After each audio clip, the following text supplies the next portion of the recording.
How can we make the world better? By making ourselves better.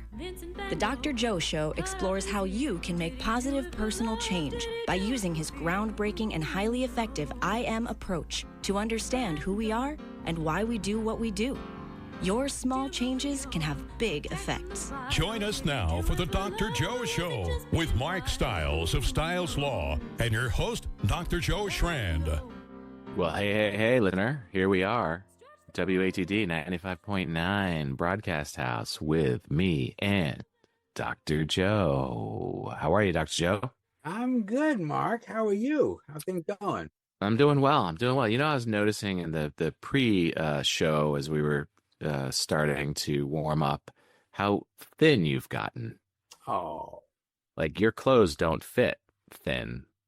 thank you. It's true. I have been losing weight purposefully, but I cannot use my one-liner anymore. Why? Well, because I used to say, I'd like to introduce you to my wife, Carol.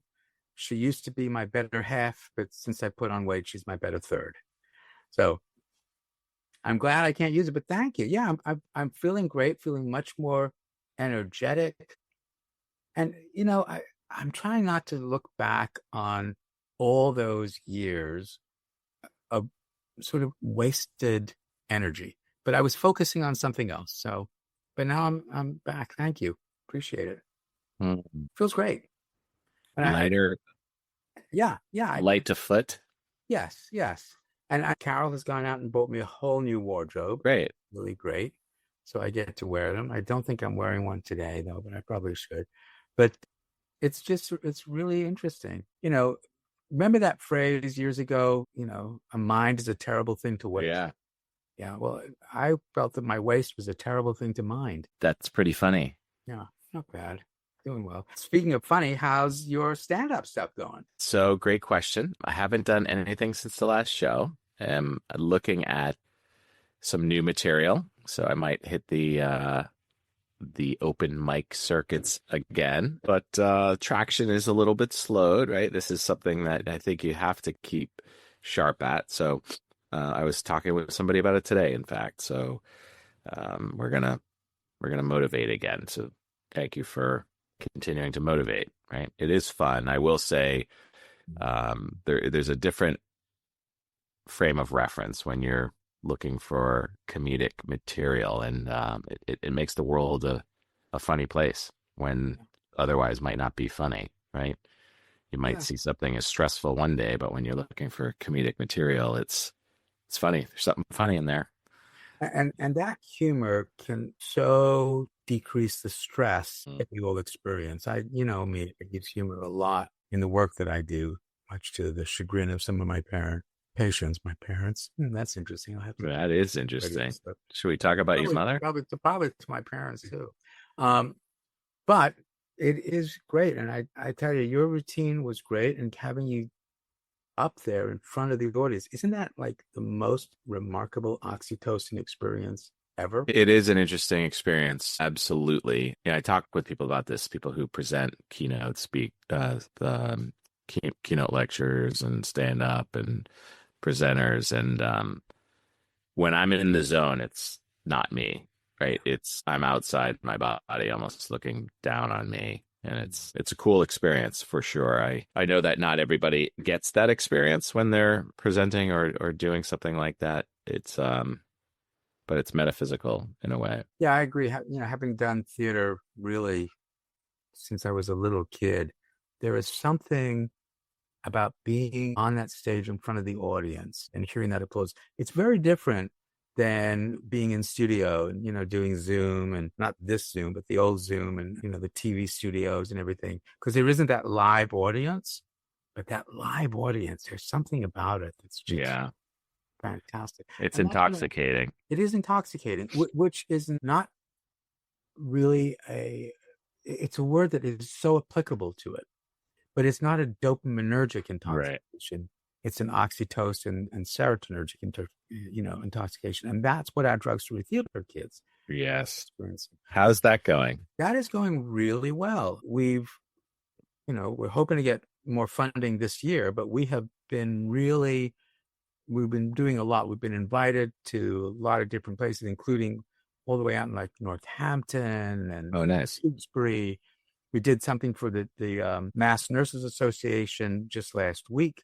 We had all these, nurses who are working with people in addiction, in emergency rooms, and we are so trying to address that stigma that goes along with substance use. And I think that they get it. They're starting to get it. And, it's an IM.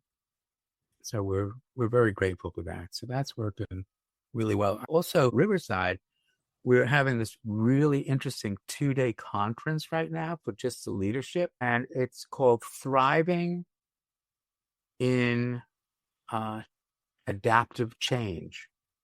Cool. It's interesting. Thriving in change. And the idea is that the leadership has an opportunity to inspire the people around them to not just be good workers, but to be creative. And I think we can apply that to sort of being a parent as well, because so often we make these demands on our kids. We ask them to do chores and things like that instead of contributing to the family. We've spoken about this before. Yeah. And as I say to parents, it is much more rewarding to be amazed at who your child is than disappointed in who they are not. And I think we can apply that to everyone, because we get disappointed in people, and that it doesn't really inspire them to change. Do you think? Absolutely not. It's so important to think that way, right? Because it's so easy to be disappointed. But how about looking at the positives? How about looking at the values that they're bringing versus the detraction, right? And can we take that and amplify it and support them to a point where they feel empowered, and those moments of disappointment will tend to float away? Because I agree. And that's your leadership style. No pun intended. I mean, or pun intended. By the way, are you going to the pun conference this year? When is it? I don't know, but I think you need to go because I think you might win. It just seems so dated. Sorry, that was like, when is it? Yeah. You think so? I don't know. It's the I am in me, the imposter syndrome as well. Yeah. But it would be fun to do. Why not try it, dude? Why not give it a go? Okay. At least 1 year. I mean, it's got to be on the bucket list. Yeah. Well, I'm open to it. Buddy. Sorry. That was fantastic. Open. I'm open to it. I don't even know where that part of my brain, came from. Well, you keep it active. Like, you definitely exercise the muscle, It's kind of like stand up, right? You got to just keep working at it to be sharp and crisp with it. Pun, you're always seeking it, whether it happens automatically or otherwise, which I think a lot of it just kind of, it's like lack of filter. Pun just goes. It just can't stop. I mean, exercise won't stop. But doesn't exercising your muscles sometimes make you thigh? Make you what? Thigh. Thigh? Yeah, thigh. Oh, yeah. That was good. Well, trying to muscle my way through this. Yeah. Feeling it. Yeah. Hey, listener. But puns are, I don't know, they just occur to me. Does that happen to you, Mark? No. And that's why I say, like, it's like the rule of 10,000. Like, you keep doing it, like you become the master of it, where I'm never seeking pun, I every once in a while, pun intended or no pun intended, like very rarely is that part of my dialogue where I'm guessing over under on a daily basis, 6, 7 puns. Yeah, an hour. But I don't really. I don't want to advertise it, Here it comes. Because the only ones that we support in advertisement are our sponsors. So rather than advertise my abilities to pun, which I appreciate, how about we hear from our sponsors, and then we'll come back with our really interesting guest for tonight. Mark? Yeah. Sponsors it is. Larry, let's take it away. Hey, folks, thank you for listening to the Dr. Joe Show. We've been investigating whether or not we want to bring sponsors into our podcast. What are your thoughts? Do you know somebody who might be a good partner with the Dr. Joe Show, who may want to align their product or service with the Dr. Joe Show? Think about it. And we're back. 95.9 WATD here, me and Dr. Joe on the Dr. Joe Show talking about stuff. We have a guest this evening, don't we, Dr. Joe? Yeah, Mark, could you please introduce our guest tonight? And just as a warning to our audience, this is a powerful subject. It's very heavy, but it is absolutely so important to be able to talk about this. Mark, could you please introduce our guest for tonight? I would be honored. Our guest tonight is a psychotherapist who has spent decades helping others heal from trauma, abuse, and violence. Wisdom hard-earned through her own life, raised in a fundamentalist fear-based religion, and later trapped in an emotionally abusive marriage. This author faced unthinkable when her husband died by suicide after she asked for a divorce, an act she came to understand as the one final attempt at control. Shavaun Scott is also sharing her journey in the new book, Nightbird, which was recently released on paperback, which explores grief, guilt, and self-reclamation with the same clarity and compassion that define her clinical work. Please welcome to the Dr. Joe Show, Shavaun Scott. Welcome to the show, Shavaun. Thank you so much. Great to be here. We are so delighted to have you here, Shavaun. And I truly appreciate not just the book and your willingness to share that with the world, but to come on the show and talk about what really is a powerful topic. So I wonder whether we could just start by you telling us a little bit about yourself and what inspired you to write the book all this time. Yeah, I have been doing clinical work for, it's actually, if I include my internship, well over 35 long years now. So this has basically been my adult identity. And as I've gone through so many interesting things in my personal evolution, my work has evolved too with the kinds of problems I work with and the kind of people I treat. And over time, I have begun to view the story of my life as something that may be helpful for people. And things that in the past I kept very personal and very quiet and didn't talk about. I got to a place in life where it just felt like, you know what, it's time to come clean and tell the stories. And hopefully other people can relate and it can be a bit of a bridge for them. Because ultimately I do feel like I reauthored my life story and I have a wonderful life. And obviously if you read the book, I've been through some things that were not so wonderful. There's a lot of trauma, a lot of death in it.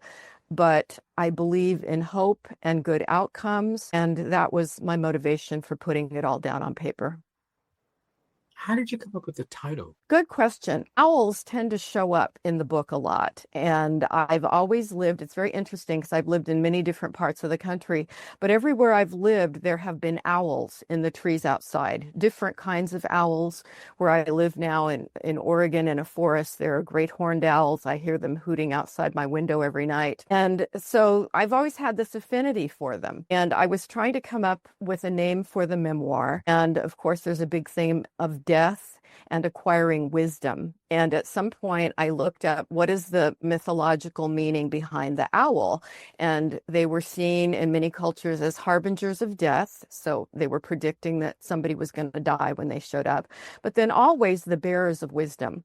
And so that just clicked for me that the nightbird was my owl, because I thought nightbird sounded better than the owl, you know. And it's also used in a Stevie Nicks song, which I looked that up. The Edge of 17, she sings about the nightbird, and that was about a death of her cousin, was the point of that story. And so the symbolism was just really powerful for me, so that it all just kind of came together. The story, sadly, is not foreign to a lot of people. Can you just give our audience sort of an overview of the book without giving away too much? Sure. Yeah, I had a very, I would say, rather non-supportive upbringing that left me with a lot of self-doubt and a lot of deficits in my own personal development. I didn't have a lot of confidence, and so I entered into two marriages. The first one, I literally met the husband when I was 15, and I met him at church. I was from a highly religious family and had three children, had my first at 16 and then two others within the next 5 years. So it was kind of an unusual life. I went to college in my 20s. And then I had grown out of that marriage and didn't want somebody who was 10 years older than me being a father figure for me by the time I was 25. So I went into therapy, realized I had choices, got a divorce, and then, but was still, I think, very developmentally immature when it came to dating and relationships. I had not had much experience. So I married again rather quickly and married a very different kind of man. But he was not a well person. He had tremendous rage problems. And at the time, I was studying to be a therapist, and I was so sold on psychology, I thought I could fix him. And I thought we could make all this better. And so, I think I had a lot of distortions in my thinking. And I tolerated basically 17 years of abuse, in a nutshell, to put it quickly. And at times, he would be quite violent, quite scary. I walked on eggshells, but when he was good, he was wonderful. And so there was the duality there. But I continued to evolve. I worked in a women's shelter program with a lot of battered women, and I saw myself reflected in their stories. And over time, I came to see that I was living in fear of my husband, and I was basically done with that. I came to respect myself enough to know I didn't want to do that anymore. And he was a man that had tantrums. And on the day I told him I wanted a divorce, I expected there would be a tantrum, but I had no idea I would come home from work that night and find his dead body. It's powerful. And in the book, you blamed yourself for a little bit. Very much, very much. And I had that tendency, and I think a lot of this was my religious upbringing, to feel very responsible for the people in my life. And I had always felt responsible for trying to heal him, for trying to keep him happy, for trying to help him improve himself, things that really, it was not my territory. I didn't have all that control over him. But I gradually came to understand that. But I still, I think in my core, tended to feel like a guilty person, like a person who, if bad things happened, it was my job to try to prevent them. And so when this ultimate bad thing happened, I felt like literally that it was entirely my fault and I had killed him by saying, I don't want to be your wife anymore. I did come through, again, good therapy, seeing that he had choices and his life was his own, and he made his own choices. And that was the first time I had heard the term revenge suicide, which apparently is not that uncommon when there's been a domestic abuse situation and the woman, usually the woman, is trying to leave the relationship. And sometimes it's a murder-suicide, or sometimes it's the man that kills himself in front of his wife in some kind of horrible way. But that the goal then is to basically say, you will never forget me and you will suffer forever. And that, I think, was close to being my story, except I had such wonderful friends that swooped in to help me. A husband and wife team of psychologists that were an older couple I was very bonded with.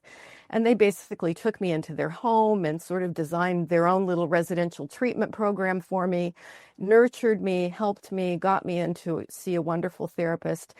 And within a few months, I came back to my normal way of thinking, and I started to see things clearly again. But I went through a very dark time. And what was that normal way of thinking, looking at what your husband had done? I came to see that I was not all that powerful, that, as my therapist told me at the time, you did not cause his problems, you couldn't cure his problems, and you had no control over the final outcome of his life. These were all things outside of your control. And even though I had known that cognitively or intellectually, I completely lost it when I was confronted with his dead body, which truly devastated me. I went into a severe state of shock, and I almost was having some delusional kinds of guilt and ways where I just wasn't really grounded in reality very well. I mean, I can appreciate why someone would not want to be grounded in reality when they're confronted with that image, that particular reality. I mean, can you mark somebody? No, and it's almost nice that the human body and brain, the shock and trauma mode kind of take you outside of reality in those situations. I've always been fascinated by the shock of things and how the body reacts to things to kind of protect you. And the ability to do that is always fascinating. Shavaun, may I ask, what was the religion you were raised in? I was raised in a very strict branch of fundamental Christianity with a big emphasis on faith healing. And as I call it in the book, so much magical thinking that, you know, if somebody had an illness, it was caused by a lack of faith. And if they just had faith and just prayed hard enough, it could all be fixed and all be cured. You didn't have to think. You didn't have to get an education. In fact, education was discouraged.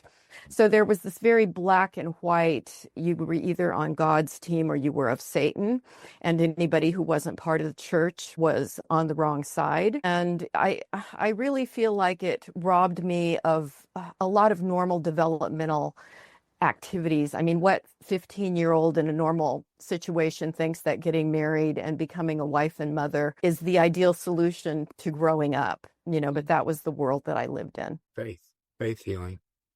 You know, the only thing that I have faith in, really, well, I have many things, but in particular, that our sponsors continue to support us. So with that faith, I would like to hear from our healing sponsors, and we will be right back with the Dr. Joe Show and Shavaun Scott. Hey, folks, welcome back. So any thoughts? Do you listen to other podcasts? Do you see how they do the sponsors? Is there a way that they're utilizing sponsors that you enjoy or you don't enjoy?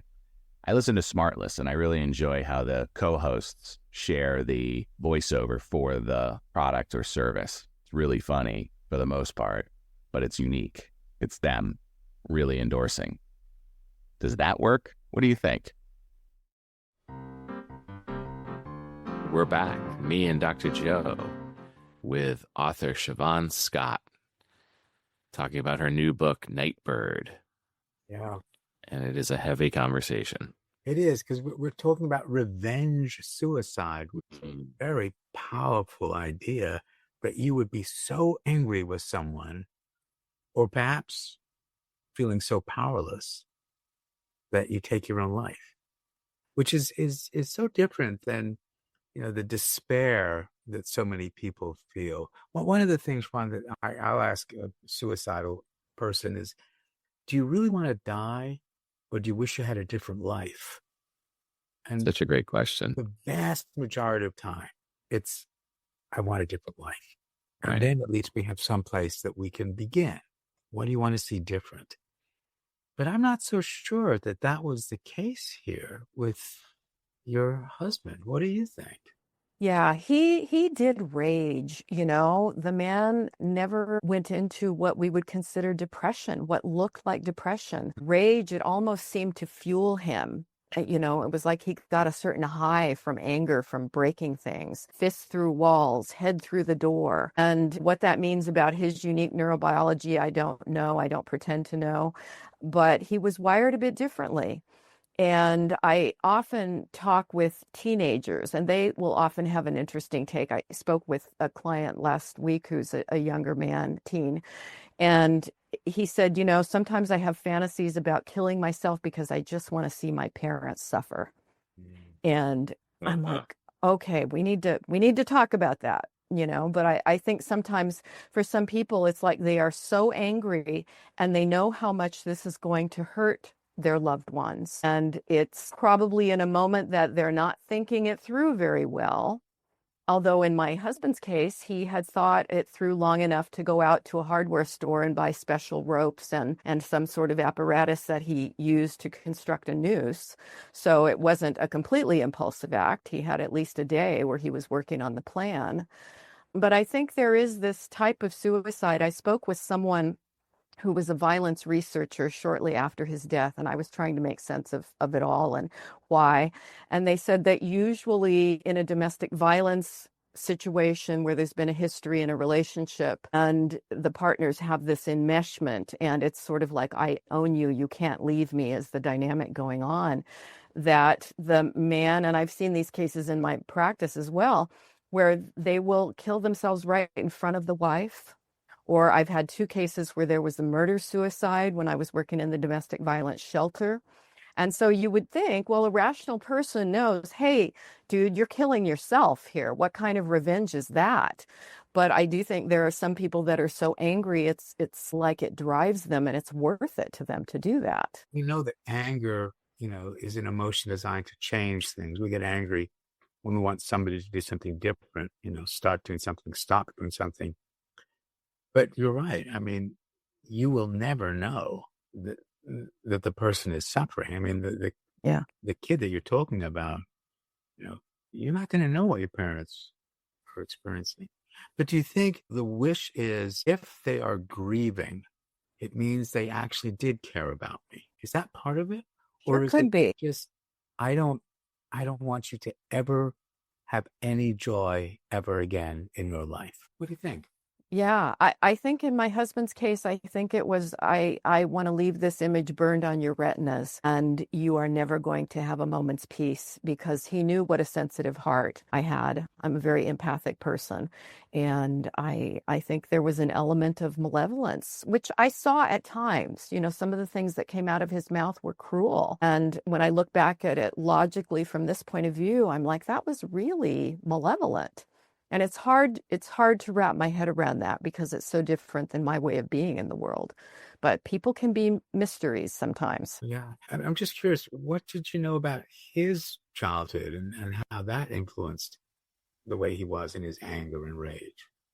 Very interesting. He was, by the time I met him, he was 28 or 29 years old, and he was already completely estranged from his mother and siblings. They had all cut ties. So I never actually met them. His father had died of suicide at the exact same age. My husband was 47. His father had died of suicide at 47. And so there were hints that there had been the similar kinds of rage episodes with his father. And his mother, I don't know. She was just always kind of a blank slate to me. So it's still a mystery. I can assume that he did not have an optimal childhood. So I want to shift gears, if that's okay. And it gets really into what Mark was asking about your early experience with religion. How do you make sense of God in all of this? I have to say that everything about formal religion makes my skin crawl at this point. But I'm not ready to say that I'm an atheist by any means. I guess I would have to say I'm an agnostic. I don't know. I would love to have this comforting sense of spirituality that many people have. But I'm very cautious, and it just seems to me that when people get involved in matters of religion or faith or spirituality, it often turns into something polluted and dangerous. And that's obviously based on my own personal experience. So I'm cautious about it. I had brain surgery a few years ago, and I was praying before I went under that anesthesia, and it was, yea, though I walk through the valley of the shadow of death, I will fear no evil. And I went right back to my Bible as a child. So I like to say I have some kind of belief, but I'm certainly not able to define it. Well, I want to bring you into what do you think about this? I mean, religion and spirituality, they're not always the same thing. No. Well, there's that fine line where it becomes cult, right? And mind manipulation. And what is the leadership? What is their motivation? And it's sad because they prey on people who are empathetic, who are faithful, faith-based, and want to believe. It ruins lives. It's I've heard a lot of really tragic stories about folks that were raised in similar situations that Shavaun was raised in, and it's tragic. Yeah, it's so interesting that word, to prey on someone, because it's also to pray. Yeah. Right. Really interesting. I mean, I had no idea where, those words merge, Right. pray. So many women who came into the domestic violence shelter had these kinds of rigid fundamentalist backgrounds where they felt like they had no choice, no autonomy. They were rewarded for suffering, this idea that you're here to suffer and godly people stay married no matter what, and that kind of ideology. And it really, to me, I never want to insult any religious people at all. If it works for them, wonderful. But I've just seen so many times it leads to terrible outcomes. And even in New Age cults, you see people abused and exploited and terrible things happening. So I'm very careful about it now. Yeah, it's that exploitation of it, isn't it? That here, human beings want to be part of a group. Yes. And we are so desperate to feel valued and belong somewhere that sometimes we're willing to tolerate these atrocities. Very true.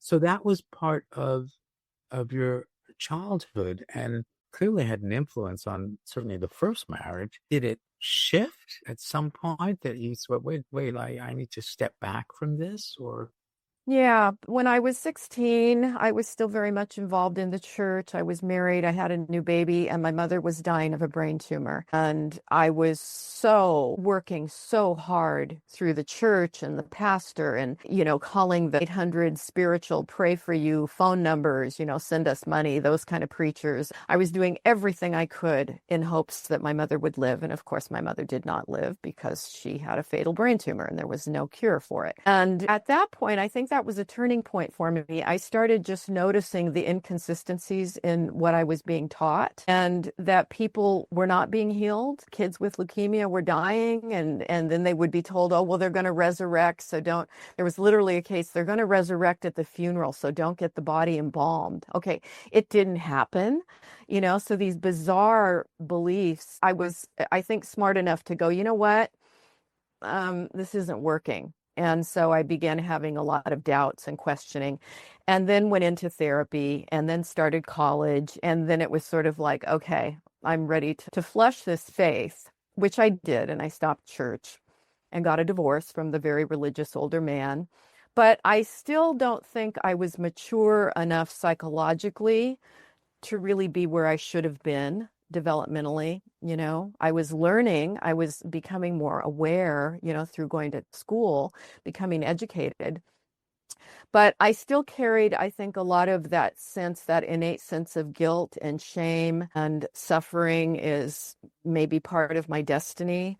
And I didn't have a very good sense of how to be happy and healthy in the world. It was something that had to happen over time. And then that second marriage that was so abusive in a very different sort of way with the violence, I really had to grow out of that. I had to get to a place where I saw, this is not normal, this is not healthy, and really no amount of sending, because I was always sending my husband to therapy thinking there was going to be EMDR, there was going to be some magic thing, or ADD meds or something that would fix him. Nothing ever made the slightest impact. And so I had to get to a point where I saw, he really is a separate person from me, and I'm strong enough to be on my own, and I don't deserve to suffer like this. So that took quite a few years for me to get there. Yeah, the idea that somehow suffering has to be connected to God. Right, that it's noble and that it's holy somehow. It's a terrible burden for children. So, I mean, what I'm delighted about is that we don't need to make our sponsors suffer and wait anymore. So what we'll do is alleviate their suffering. We'll take a commercial break and we'll be right back with Shavaun Scott. Hey, welcome back. And again, we're super grateful for you listening to the Dr. Joe Show. If you have anyone that you think might be a good sponsor, shoot us an email at drjoepodcast@gmail.com. DRJOE podcast@gmail.com. Give us your thoughts about the show, too. We're wondering, are we talking to the trees, or are people really gaining value in this? Please let us know. Thank you again, and enjoy the rest of the show. And we're back.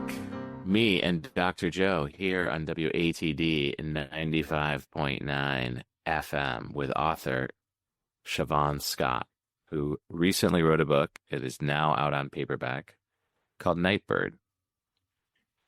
Sean, before we go, how do people get the book? It's available anywhere books are sold, and you can order it from Amazon, books.org, or bookshelf.org, or any independent bookstore can get it for you if they don't have it in stock.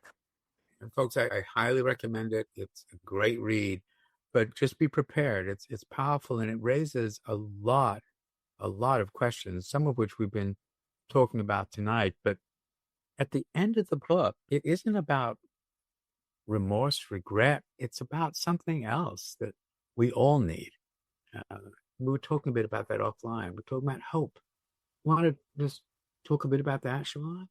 I think to me that's the most important part of the book, is the idea that with the right kind of support, with other people around us, we can survive things that we would never think that we could. And we can go on to recreate our lives and ourselves. I like narrative therapy, which is the concept that we're all living stories and that we're the author of our story. And we want to create a good story. And I think that requires a sense of agency. And a lot of people struggle with that. They don't realize that they have choices and that they have abilities that maybe they're not aware of. And I feel like I was able, after this horrible event where I thought I was never going to be okay again, I went on to develop a very different being. I grew so much. And I can say it was not necessarily because of what I went through. I'm not trying to put a positive spin on it, but it was in spite of it. And it was the people that came to my aid and were there for me. I hope that that's the core message here. Yeah. And hope implies a future as well. Different part of our brain that is functioning, prefrontal cortex, and audience knows this. Thinking about the future. Hope means that you believe that things may not and don't need to stay the same as they are right now. And we have a lot of folks who get so demoralized that nothing will ever change. Nothing will ever change. Because when you begin to think about the future and all you see is more here and now, I believe that's a major cause of depression. Yes. Yeah, that was really what I would say was the first thing that pulled me out of the darkness, was the people around me who were able to say, we know you don't see the hope right now, but we see the hope for you. And if you can't see it yet, hold on to us, hold our hands, and we're going to guide you there. And my friends did that for me. Yeah.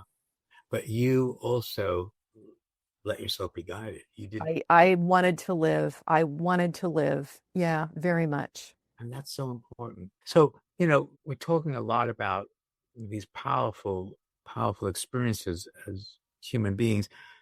In the I am approach, the I am is basically saying we're all doing the best we can, based on the influence of the 4 domains. And we're certainly talking about the influence of your home domain, both your early childhood home and the home of your marriages.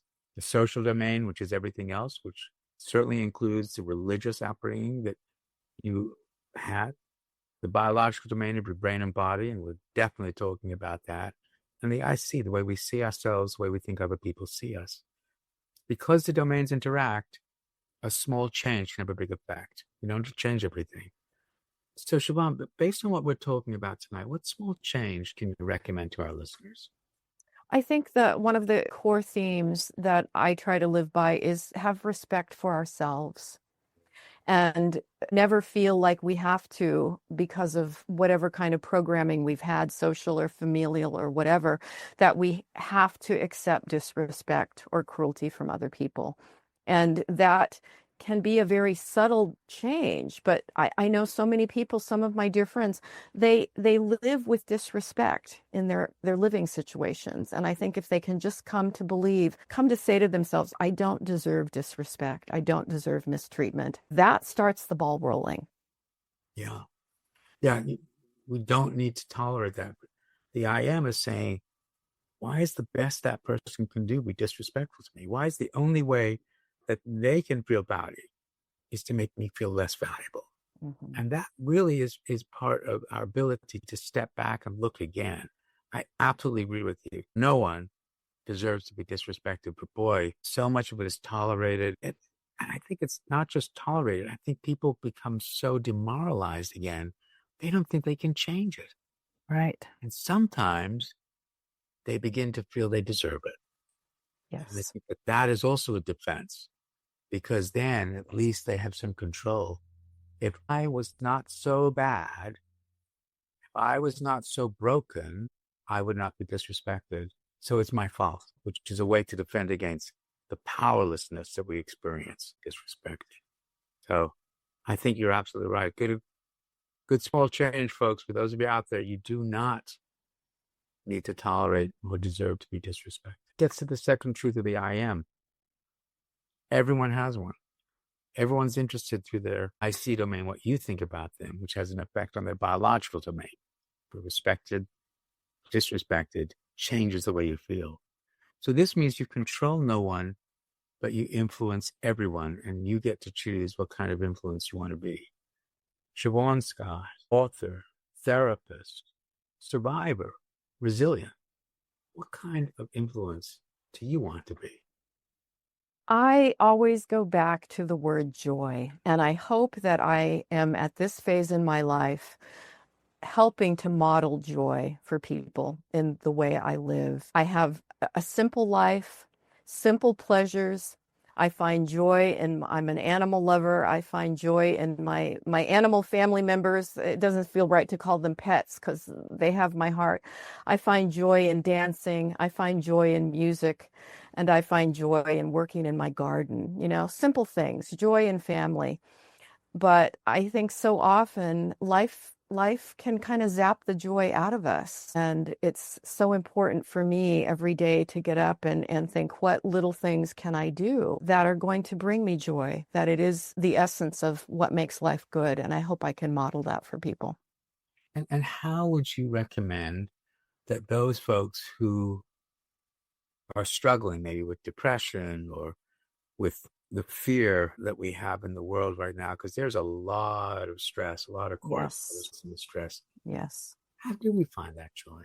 Yeah, it takes work, and you often start in baby steps. It's not easy. And I always also like the word comfort and soothing. And if you can't find anything that brings you joy, what brings you comfort? Something that doesn't hurt you. A lot of people are turning to alcohol for comfort, and it's like, okay, let's look for something like soothing music. Find old movies that you used to love when you were a kid that make you laugh.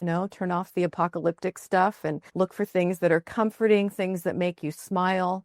I'm known as the humorous meme queen on Facebook because I post humor all day long, and people write and say, thank you so much for making me laugh. I needed to laugh today. And I think, we've got to start small, and sometimes it's not going to be, we'd love to all have the Hawaiian vacation or something to find joy. It's not in my budget, but whatever little things we can do, if it's growing the tomatoes, it's like remarkable sometimes, just those little turning toward joy moments that can start to make a shift for folks. And in the book, you talk about that in terms of the biology. I've got a tough question.